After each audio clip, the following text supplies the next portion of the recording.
말씀드렸지만 부족한 사람을 청빙해 주신 화평교회 모든 성도님들께 감사드립니다.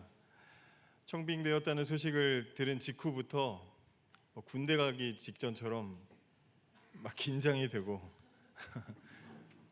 학창 시절 부모님께 성적표 보여드릴 때처럼 무섭고 겁이 났습니다. 근데 지난 이제 며칠 교회 사택에 들어오고 교회 안에 이렇게 좀 밤에 새벽에 또 이렇게 거닐면서, 특별히 오늘 새벽에 한 6시 반쯤에 본당에 올라와서 이렇게 가만히 앉아서 기도하면서 하나님께서 제 마음에 위로를 주시고 또 이름처럼 평안을, 화평을 제 안에 주셨습니다.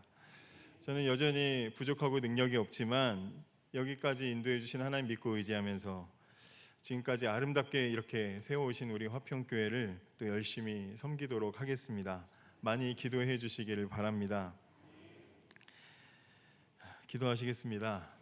사랑하는 하나님, 이제 말씀 앞에 나아갑니다. 이 말씀이 우리의 삶을 자극하여 변화로 인도하게 하여 주시옵소서. 이 시간 우리 각 사람에게 깨닫는 은혜를 부어주시고 하나님의 영적인 지혜와 총명을 얻게 하여 주시고 늘 하나님을 기쁘시게 하도록 말씀에 합당한 삶을 살게 하시며 선한 일에 열매 맺게 하시고 하나님을 더 많이 알아가게 하여 주시옵소서. 부족한 자의 입술로 말씀 전하게 하시니 감사합니다. 말씀 나눌 때 은혜가 있게 하시고 이 설교가 하늘의 영광 되고 우리 교회 유익되게 하여 주시옵소서. 예수님의 이름으로 기도합니다. 아멘. 여러분, 오늘 참 잘 오셨습니다. 하나님의 은혜가 이 자리 가운데 있기를 원합니다. 잘 오셨습니다. 은혜의 시간이 될 것입니다. 오늘 열왕기상 18장 말씀 가지고 말씀의 은혜를 나누겠습니다. 우리 여기 청소년들도 있고 어린이들도 있는데 열왕기상 18장의 이야기는 웬만큼 교회 다니면 그래도 한두 번 정도는 들어봤을 그런 이야기이기 때문에 우리 청소년 여러분 너무 걱정하지 마시고 너무 지루할까 봐 걱정하지 마시고 잘 들어주시기 바랍니다. 오늘 이야기는 이 갈멜산이라는 곳에서 있었던 이야기입니다. 너무나 잘 아시는 대로 엘리야 선지자와 그리고 또 바알을 섬기는, 우상을 섬기는 850명의 선지자들이 맞붙는 그런 대결이 일어났던 사건입니다. 이 갈멜산 사건은 누가 더 센 신인가 이것을 겨루는 자리가 아니라 사실은 말씀을 잘 보면 무너진 예배를 다시 세우는 자리라는 것을 우리가 알게 됩니다. 그동안 이스라엘 백성들은 하나님께서 세우시고 하나님께서 부르신 백성들이었는데 그 하나님을 떠나서 하나님을 버리고 바알과 아세라 신을 섬겼습니다. 그러는 동안 그들의 삶의 예배가 다 무너졌습니다. 어느새 하나님을 기대하기보다는 우상과 세상을 더 바라보고 기대했고 말씀보다 세상을 더 의지하면서 그렇게 살았습니다.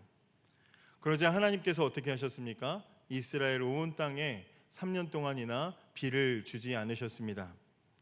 가뭄이 일어났더니 온 나라가 메말랐습니다. 먹을 것이 없어졌고 사람들의 삶이 피폐해졌습니다. 이 모든 고통의 원인이 무엇입니까? 바로 그들의 예배가 무너졌기 때문입니다. 사랑하는 여러분, 인생은 예배가 무너지면 함께 같이 무너집니다. 하나님과의 관계가 끊어지면 살아있는 것 같지만 살아있는 것 같지 않은, 다 무너지는 그런 경험들을 할 수밖에 없습니다. 오늘 본문에 나와 있는 이 당시의 이스라엘 백성은 건강한 공동체가 아니었습니다.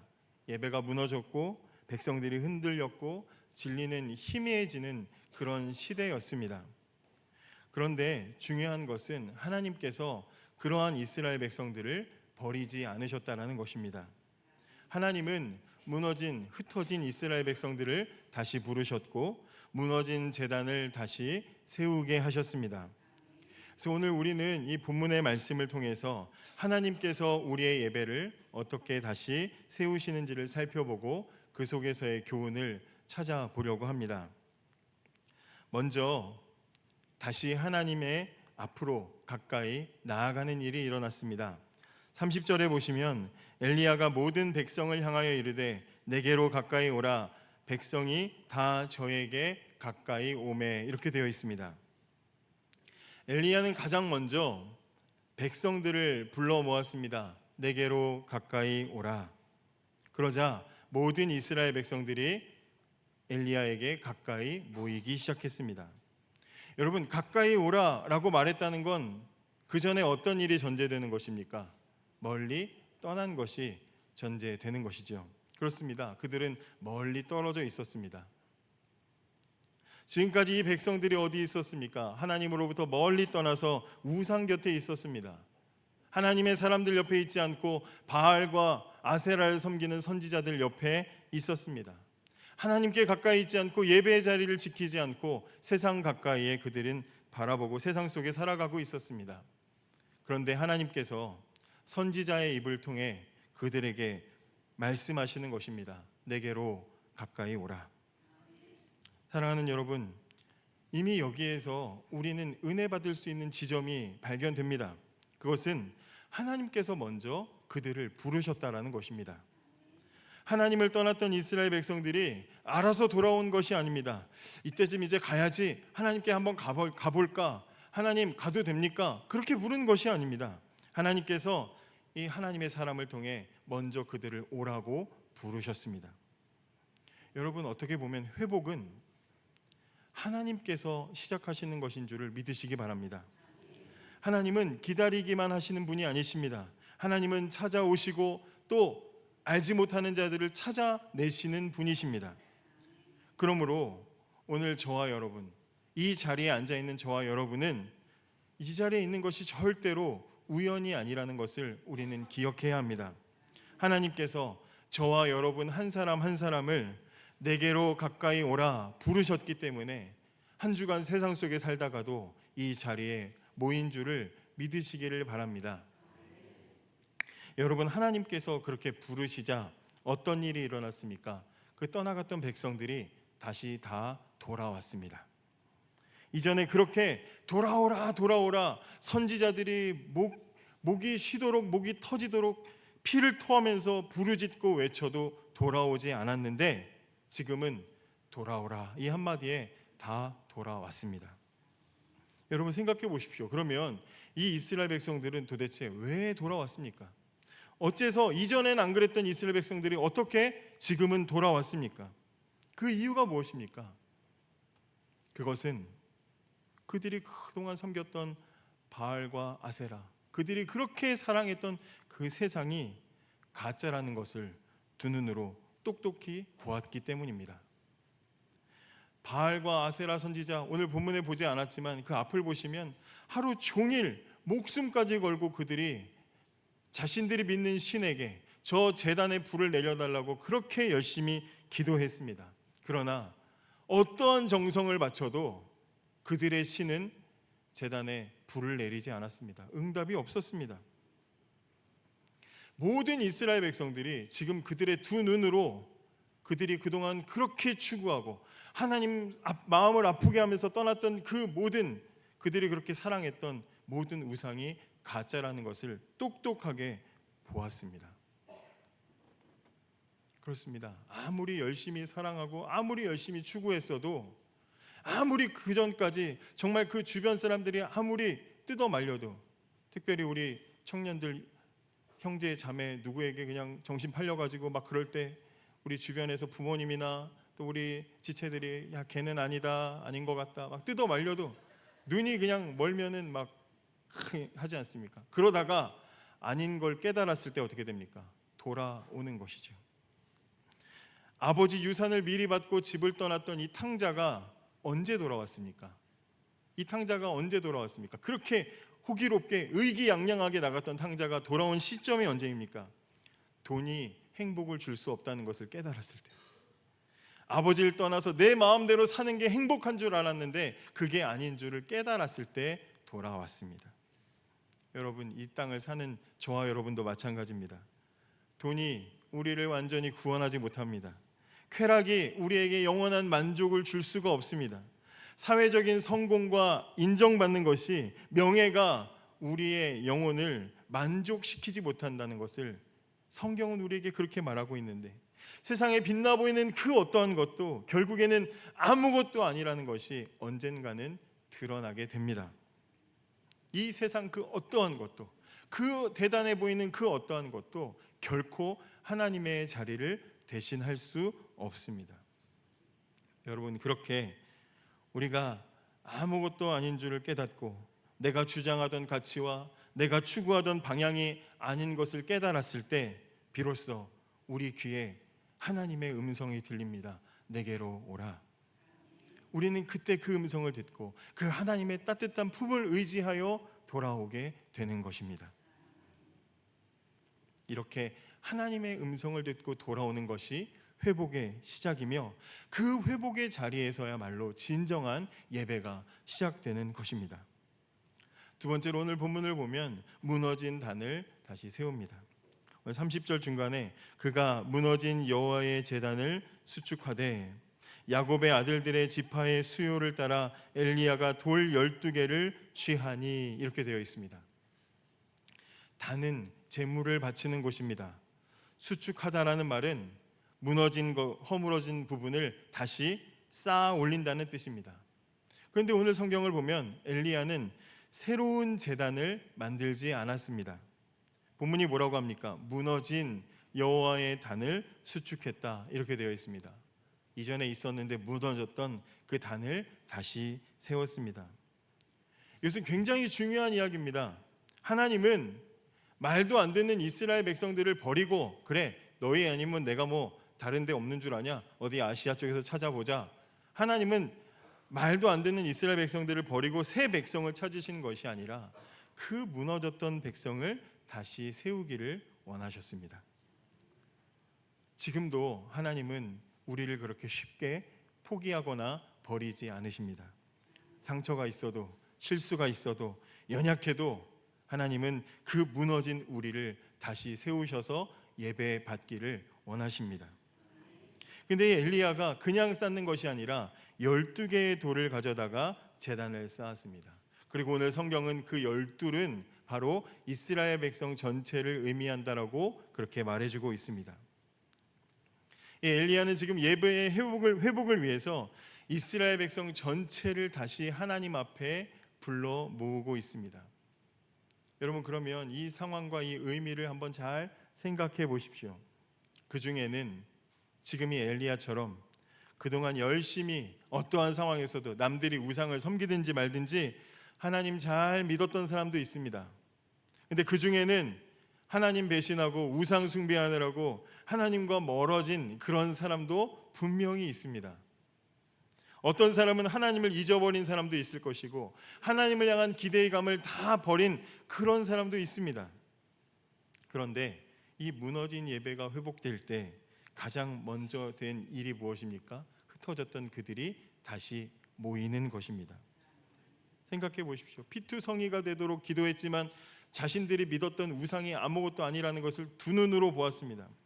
그러니까 이제 이건 아닌데 하나님께 돌아가야 되는데 하지만 그 하나님을 떠났던 사람들의 마음에 어떤 생각이 들겠습니까? 민망하고 죄송하고 부끄럽고 두려운 마음이 있지 않겠습니까? 내가 하나님 그동안 배신했고 떠났는데 내가 겸연쩍어서 어떻게 돌아가나?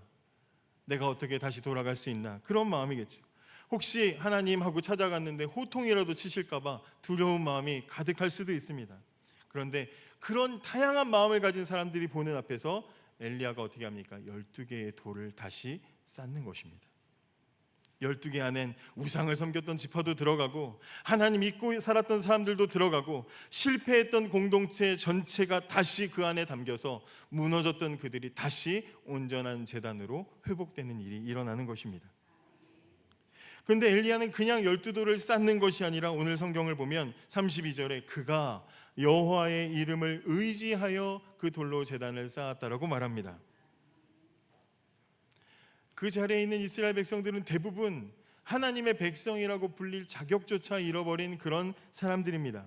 그런데 하나님은 그들을 다시 불러 모으시기를 원하셨습니다. 제단에 12지파를 상징하는 돌이 하나하나 쌓일 때마다 떨어졌던 돌들이 다시 모일 때마다 그것을 지켜보는 모든 이스라엘 백성들은 자신들을 받아주시는 하나님의 사랑의 마음을 깨달았을 것입니다. 여러분, 예배는 그런 것입니다. 예배는 우리에게 자격이나 능력이 있어서 드리는 것이 아닙니다. 예배는 자격 없는 죄인들이 하나님의 은혜와 긍휼을 의지하며 그 의지함을 가지고 겸손한 마음으로 나아갈 때 드려지는 것입니다. 지금 당장이라도 하나님이 너 꼴 보기 싫어 가라고 하시면 하나님께 예배할 방법이 없는데, 감사하게도 하나님께서는 너무나 자비로우셔서 한 주간 정말 하나님 말씀 순종하지 않고 부끄럽게 살았던 저와 여러분을 오늘도 이 예배의 자리로 또 다시 불러주신 것입니다. 12돌이 다 모였습니다. 자격 없는 돌 빠지지 않고 다 모였습니다. 저와 같은 돌도, 여러분과 같은 돌도 함께 다 모였습니다. 이 사실을 믿고 깨달을 때 우리가 모인 이 예배의 자리는 더 큰 기쁨과 감격과 감사의 자리가 될 줄을 믿으시기 바랍니다. 여러분, 하나님께서 원하시는 공동체가 바로 이런 공동체, 이런 교회인 줄 믿습니다. 하나님은 완벽한 사람들만 모인 공동체를 절대로 원하지 않으십니다. 상처 입은 사람일지라도, 넘어진 사람일지라도, 실패했던 사람일지라도, 나를 대적했던 사람일지라도 하나님은 단 하나의 돌도 빠뜨리지 않으시고 예배하기를 원하십니다. 하나님이 그러시겠다는데 우리가 무슨 할 말이 있겠습니까? 하나님 불러 모으시면 아멘하고 감사하면서 순종하는 것이 마땅한 줄을 믿으시기 바랍니다. 그리고 이어서 어떤 일이 있습니까? 한번 33절부터 35절을 한번 같이 읽어보겠습니다. 33절부터 시작. 또 나무를 버리고 송아지의 각을 떠서 나무 위에 놓고 이르되 통넷에 물을 채워다가 번제물과 나무 위에 부으라 하고, 또 이르되 다시 그러하라 하여 다시 그리하니, 또 이르되 세 번째로 그리하라 하여 세 번째로 그리하니, 물이 제단으로 두루 흐르고 도랑에도 물이 가득 찼더라. 아멘. 이제 엘리야는 제단을 모두 수축한 뒤에 불 붙일 나무를 그 위에 얹고 그 위에다가 하나님께 드릴 송아지 한 마리를 각을 떠서 제물을 올려놨습니다. 제단에 제물이 올라갔다. 무슨 뜻입니까? 하나님의 응답을 기대한다라는 것입니다. 하나님이 불을 내리셔서 이 송아지를 태울 것을 기대하지 않았다면 엘리야는 그 제단 위에 송아지를 올리지 않았을 것입니다.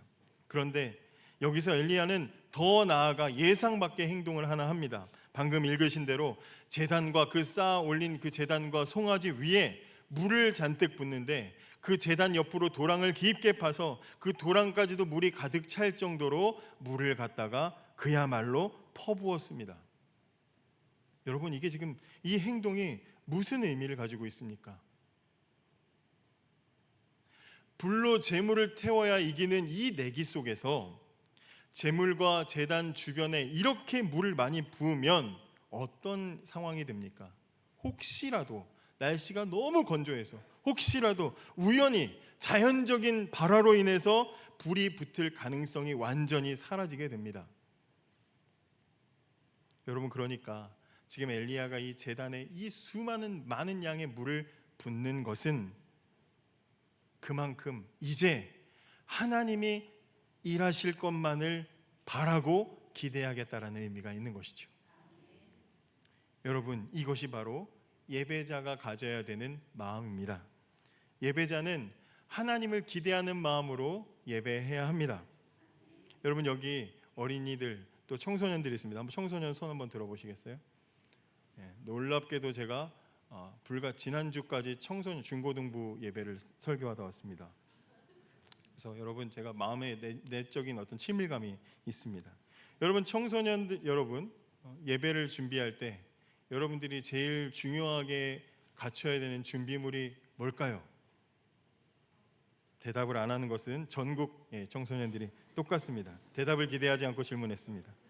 예배 드릴 때 여러분들이 챙겨야 되는 제일 중요한 준비물은 엄마가 야 헌금 가져가 이게 아니라, 그게 아니라 기대하는 마음입니다. 예배에 대한 기대하는 마음으로 예배해야 하나님은 은혜를 부어 주십니다.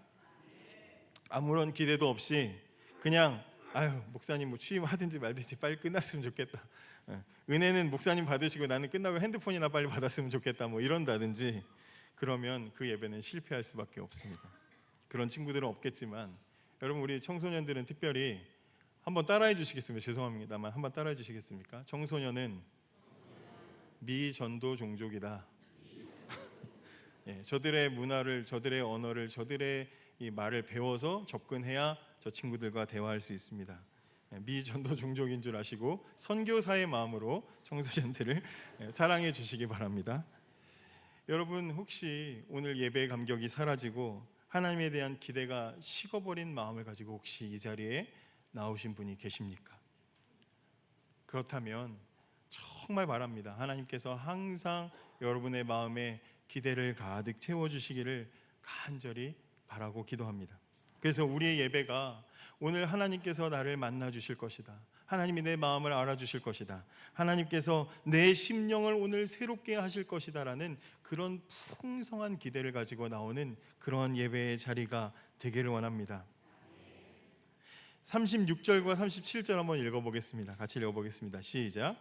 저녁 소재 드릴 때에 이르러 선지자 엘리야가 나아가서 말하되 아브라함과 이삭과 이스라엘의 하나님 여호와여, 주께서 이스라엘 중에서 하나님이신 것과 내가 주의 종인 것과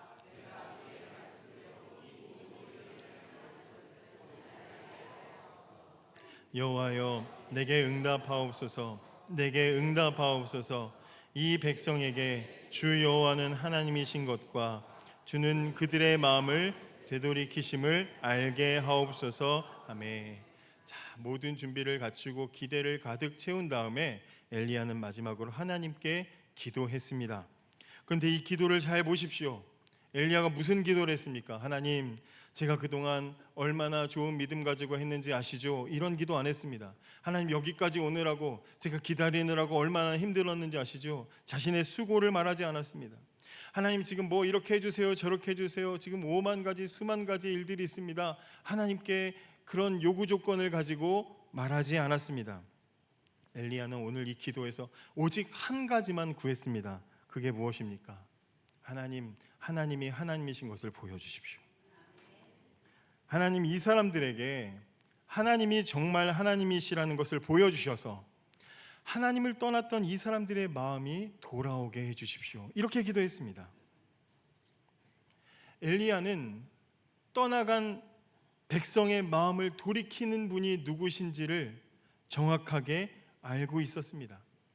절대로 사람이 사람의 마음을 바꿀 수 없다는 것을 알았습니다. 그렇습니다. 정말로 사람이 사람의 마음을 바꿀 수 없습니다. 어떤 시스템이, 우리가 가지고 있는 어떤 문화가 사람의 마음을 바꿀 수 없습니다. 설교자가 설교 잘한다고 사람의 마음을 바꿀 수가 없습니다. 사람의 마음을 바꾸고 돌이키게 하시는 것은 오직 하나님밖에 없는 줄을 믿으시기 바랍니다. 그래서 우리는 오늘 그렇게 기도해야 합니다. 하나님, 오늘 내가 드러나는 것이 아니라 이 예배를 통해 하나님이 드러나게 하여 주시옵소서. 내가 교회를 세우고 내가 공동체를 세우고 내가 사람을 세우는 것이 아니라 하나님께서 세워주십시오. 이렇게 기도했을 때 하나님의 응답이 하늘에서부터 내려왔습니다. 하늘에서 불이 내려와서 물에 젖은 번제물과 제단을 다 태워버렸습니다. 무슨 이야기입니까? 도저히 탈 수 없었던 모든 것을 하나님께서 다 태워버리셨습니다. 모든 사람들이 보는 앞에 놀랍고 명백하게 하나님의 능력이 그 자리에 나타났습니다. 사랑하는 여러분, 말씀을 맺습니다. 우리 인생에는 회복해야 될 것이 많습니다. 삶이 어렵습니다. 경제가 어렵습니다.